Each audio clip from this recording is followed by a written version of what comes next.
The sky was dark. Heavy clouds covered the sun. Thunder rolled in the distance. Eli, an old gardener with a tired back and rough hands, stood in front of a big white mansion. His shirt was faded. His shoes were worn out. But his eyes were calm and kind. Grace, the rich lady who owned the mansion, walked out in a fancy dress and high heels. She looked at the flowers. Then she looked at Eli with anger.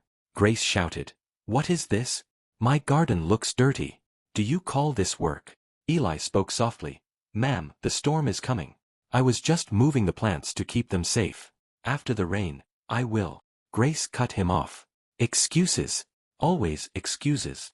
She picked up a flower pot and dropped it near his feet. It broke into pieces. "Look at you," she said loudly. "Old, slow, and useless. I pay you, and this is what I get." Eli's hands shook. He bent down to pick up the broken pieces. Rain started to fall, drop by drop. If you were in his place, what would you do? The rain came down faster. Water ran down the marble steps of the mansion. Grace stood under the porch with an umbrella. Eli stood in the open garden. His shirt was getting wet. "Move faster," Grace shouted. "The guests will be here soon. I want everything perfect. Do you understand?" Eli tried to cover the flower beds with plastic sheets. His back hurt. His hands slipped on the wet ground. "Ma'am," Eli said, breathing hard, "if we wait a little, the rain might stop. The soil is too wet. I can slip." Grace laughed coldly. "If you slip, I'll hire someone younger. Someone better. Someone who doesn't move like a turtle." Her words cut deeper than the rain. At the tall gate, a car stopped. Grace's teenage son, Daniel, stepped out with his backpack. He saw Eli in the rain and his mother under the porch. "Mom, why is he out there?" Daniel asked. "It's raining a lot." Grace rolled her eyes. "Because he is paid to work, Daniel. Not to stand and cry. Don't interfere." Daniel looked at Eli. The old man forced a small smile and nodded at him. "Go inside, young sir," Eli said politely. "You'll catch a cold." Grace frowned. "Of course he cares more about you than my garden." Pathetic. Eli's clothes were now soaked. His lips were trembling from the cold. Still, he kept working, fixing plants, cleaning mud, pulling out weeds. A neighbor, Mr. Carter, walked by with an umbrella. He stopped when he saw the scene.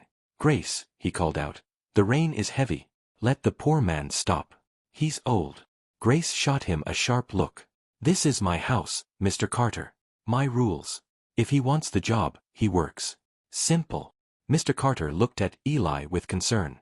Eli shook his head very slightly as if to say, "It's okay." But it was not okay. Lightning flashed across the sky. Thunder hit so loud that Daniel jumped. Grace checked her watch. "My charity dinner is in 2 hours. The garden must look perfect. I will not be embarrassed in front of my guests." She leaned closer to Eli. "If you mess this up, you can leave. Forever." Eli's heart sank. He thought about his small house. He thought about his sick wife who needed medicine. He thought, "I cannot lose this job." He pushed himself harder. His knees hurt. His back felt like it would break. Behind him, the ground was getting slippery. Water flowing like small rivers between the plants. Daniel watched from the window inside the house. His eyes filled with worry. Suddenly, Eli's foot slipped on the muddy ground. He fell forward. But what happens when he hits the ground in front of everyone? Eli fell hard on his side. A sharp pain ran through his arm and leg. "Eli!" Daniel shouted from the porch. He ran toward him. Grace yelled, "Daniel, stop. Don't go in the mud." But Daniel ignored her. He reached Eli, who was trying to sit up. The old man winced as he moved. "Are you okay?" Daniel asked, kneeling beside him. His jeans were getting dirty, but he didn't care. Eli forced a weak smile. "I'm fine, sir. Just slipped. Old bones, you know." Grace walked over slowly, careful not to ruin her shoes. She looked down at Eli with cold eyes. "Oh great," she said. "Now you're lying in the mud like a drama hero. Get up. I don't pay you to act." Daniel looked at his mother in shock. "Mom, he's hurt." Grace replied, "He's pretending. People like him always act weak to get pity." Those words hit Eli harder than the fall. Mr. Carter stepped inside the gate now. He had seen everything. "Grace, that's enough," he said firmly. "He is injured. Look at his arm. It's swelling." Rain poured even harder. Eli tried to push himself up with his good hand, but he groaned in pain. Daniel turned to his mother. "Call the driver. We need to take him to the hospital." Grace folded her arms. "Hospital? For a small fall? No. If he can't work, he can leave. I won't waste money on him." Eli's eyes filled with tears. "Not just from pain. From shame." He whispered. "Please, ma'am. I can still work. Just give me a few minutes." Mr. Carter shook his head. "This is not right. Do you even know what he deals with at home?" Grace snapped. "Why should I? He's just a gardener." Mr. Carter looked at her as if he was seeing a stranger. "He is not just anything," he said. "Do you even know why he never misses a day of work?" Grace stayed silent. Rain dripped from the edge of her umbrella. Mr. Carter continued, "His wife is very sick. She's in a small clinic for treatment. He works here to pay for her medicines. He told me last week when I saw him buying cheap bread." Daniel's eyes widened. He looked at Eli with shock and sadness. Eli lowered his head. He didn't want his personal pain out in the open. Grace shrugged. "That is not my problem. I pay him salary. He can do whatever he wants with it. I'm not running a charity." Daniel stared at his mother as if he didn't know her. "Mom, and you're hosting a charity dinner tonight? For poor patients," he said slowly. His words cut deep. For the first time, Grace's face changed a little. A flicker of discomfort. But before she could answer, another car stopped outside the gate. Her business partner and donor, Mr. Kane, stepped out with an umbrella. He saw Eli on the ground, covered in mud, holding his arm. He saw Grace standing dry and angry. He saw Daniel and Mr. Carter beside the old man. "What is going on?" Mr. Kane asked, confused. Grace quickly forced a laugh. "Oh, nothing. Just a small accident. My gardener is clumsy, that's all." Eli's heart sank further. He thought, clumsy, useless. Maybe she is right. Mr. Kane walked closer. He looked at Eli more carefully. Recognition flashed in his eyes. "Eli," he said softly. "Is that you? Eli Turner?" Everyone looked at him. Eli blinked. "Yes, sir. Do I know you?" Mr. Kane smiled sadly.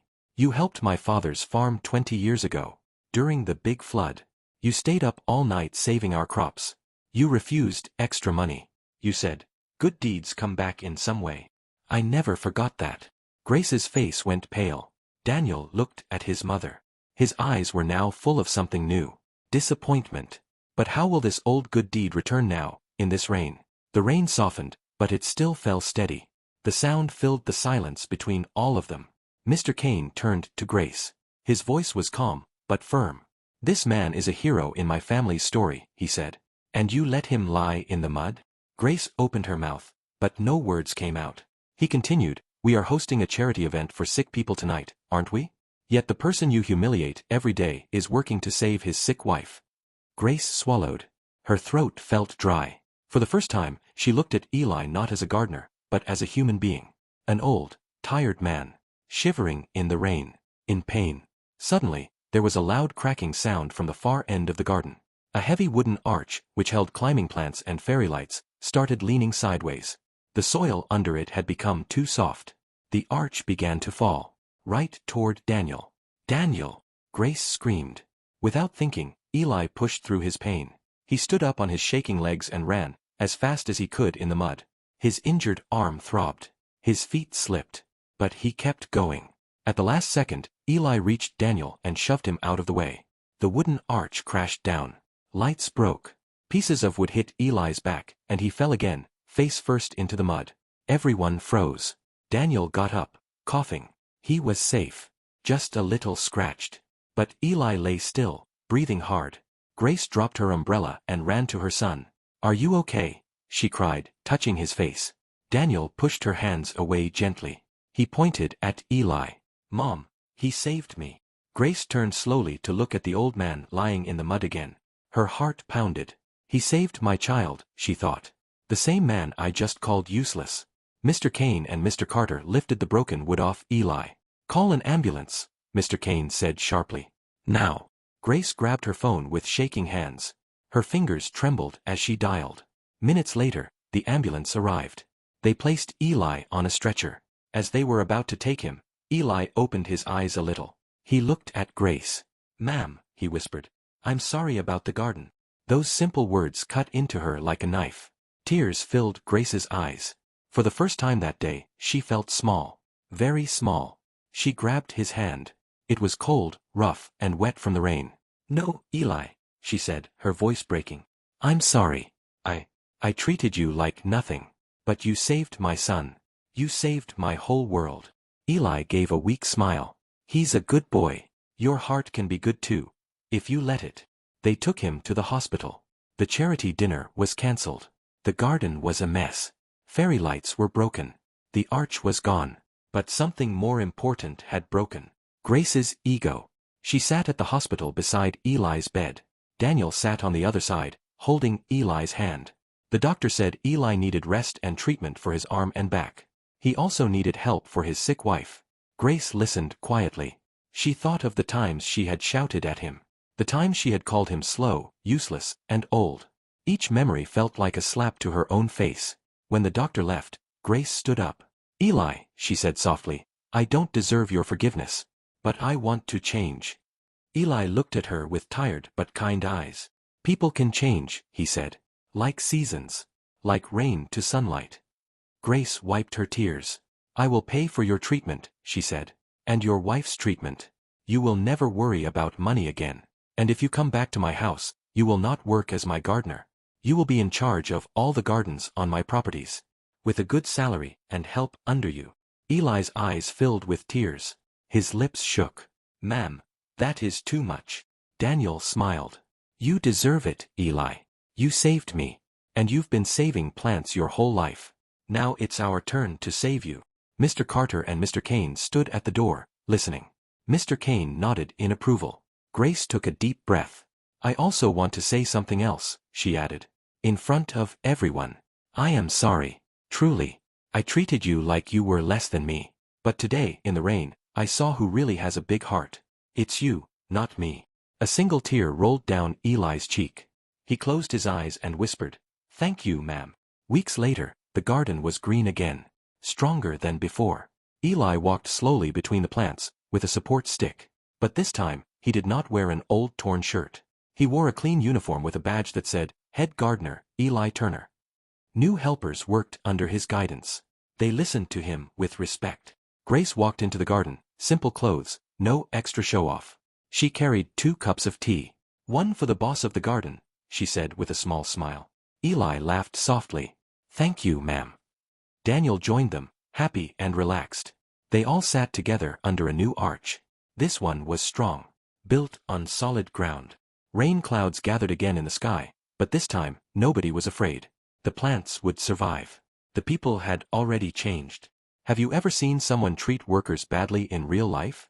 Maybe next time, you will remember Eli. Never judge a person by their job, age, or clothes. The person you humiliate today may be the one who saves you in the storm tomorrow.